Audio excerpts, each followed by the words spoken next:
Assalamualaikum warahmatullahi wabarakatuh. Hello class, good morning. How are you today? I hope you all are in a good condition and stay healthy. Okay, so in this occasion, I'd like to explain about how to describe someone or something.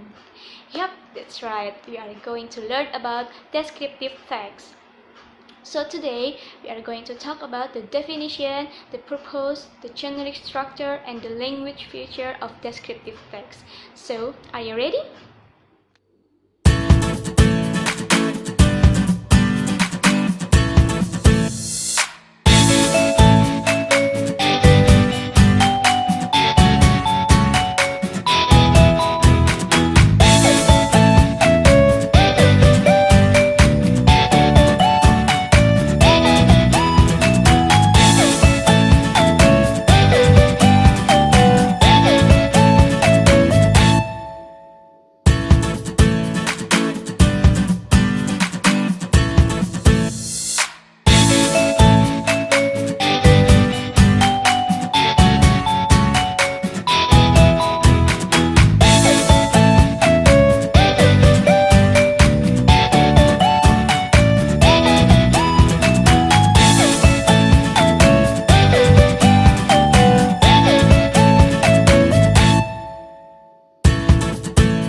Talk about descriptive text. So, what is descriptive text? Jadi, apa sih descriptive text itu? Jadi descriptive text itu adalah sebuah jenis teks yang digunakan untuk menjelaskan atau mendeskripsikan seseorang ataupun sesuatu, bisa berupa benda, tempat, ataupun hewan. The purpose of descriptive text. The purpose of descriptive text is to describe someone or something specifically to the readers in particular or details. Next is the purpose of descriptive text atau tujuan dari descriptive text. Jadi tujuan dari descriptive text ini adalah untuk mendeskripsikan atau memberikan penjelasan tentang seseorang atau sesuatu yang spesifik atau khusus dengan rinci dan detail. Generic structure of descriptive text. First, identification. Identification contains about the introduction of a person, place, animal, or object will be described. Second, description.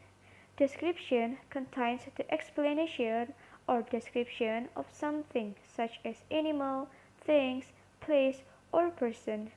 It might describe the qualities, size, characteristics, ability, habit, daily life, and physical appearance.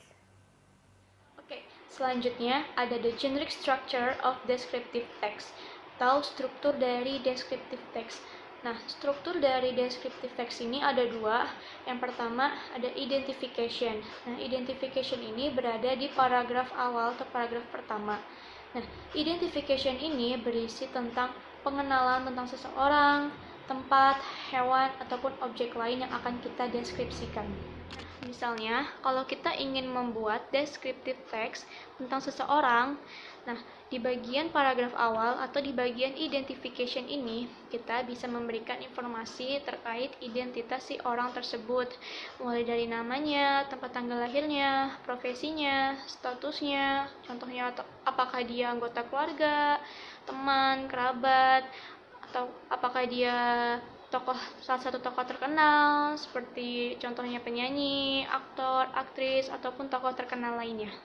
Jika kita ingin membuat descriptive text tentang sebuah tempat, nah, di bagian identification-nya ini kita bisa memberikan penjelasan mengenai pengenalan tentang tempat tersebut dengan memberikan informasi seperti namanya atau jenis tempatnya, contohnya apakah jenis tempat itu tempat wisata, tempat bersejarah, ataupun tempat favorit kita, dan juga sejarah dan cerita di balik tempat tersebut. Dan kalau kita ingin membuat descriptive text tentang hewan, misalnya hewan peliharaan, nah, di bagian identification-nya ini kita bisa menyebutkan nama hewannya, jenis hewannya hewan apa, apakah itu kucing, anjing, ataupun hewan peliharaan lainnya. Nah, yang kedua ada description.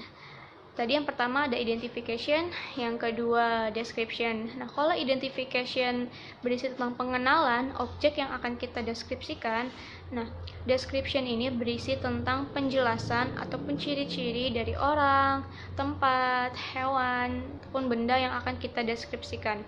Nah, di bagian description ini kita menyebutkan ciri-ciri dari objek yang akan kita deskripsikan, mulai dari size-nya atau ukurannya, contohnya seperti besar, kecil, tinggi, pendek, kurus, gemuk, dan juga karakteristiknya ataupun sifatnya seperti baik, ramah, ceria, dan juga ability-nya atau kemampuannya.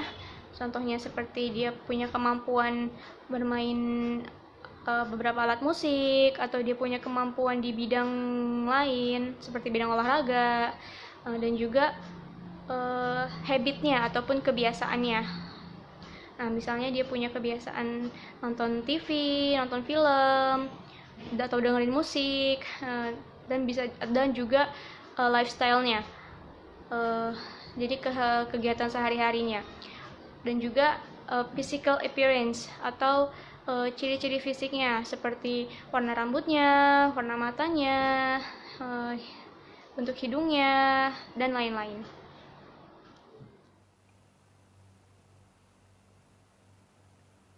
Language features of descriptive text.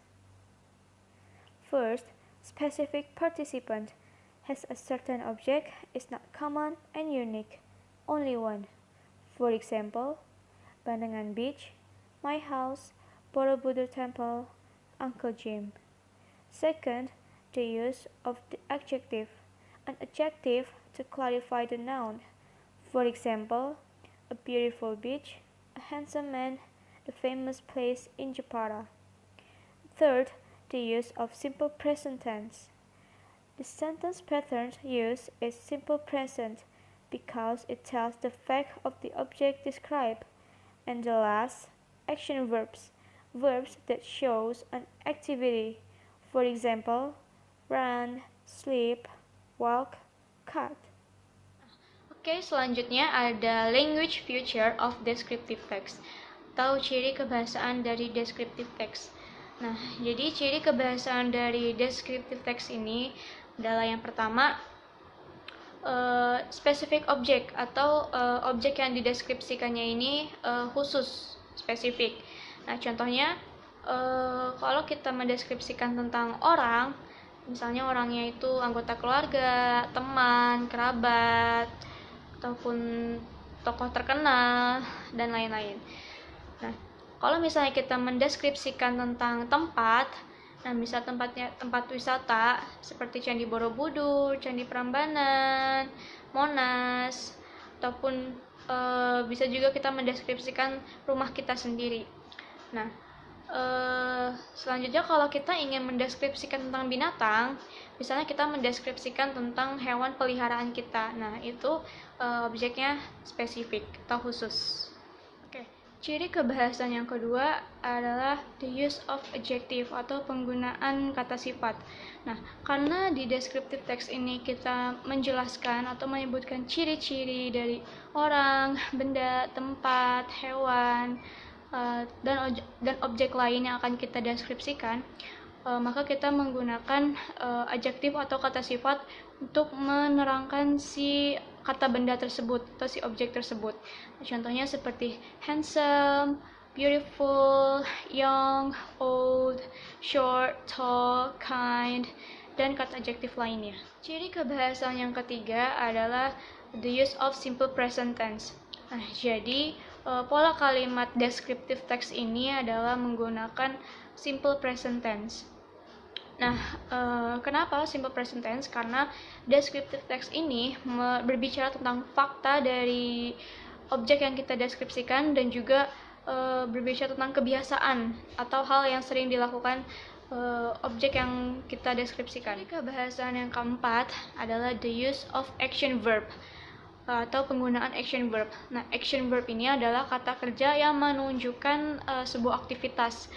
Contoh dari action verb ini adalah run, walk, sleep, dan kegiatan lainnya.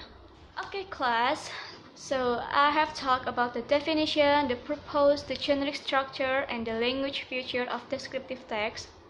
So now, I want to show you an example of descriptive text about Daniel Radcliffe.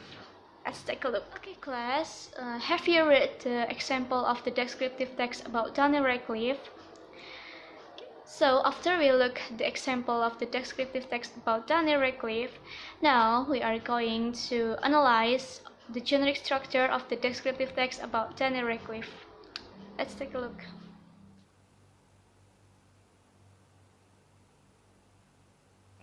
Here's an example of descriptive text about a person.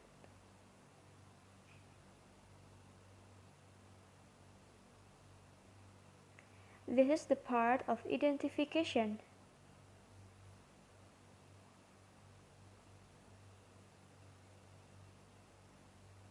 And this part is description. Okay, class, so we have talked about the definition, the purpose, the generic structure, the language feature, and also the example of descriptive text. So I think it's enough for today. And I hope this material can be useful for you guys. And see you on next lesson. Bye bye.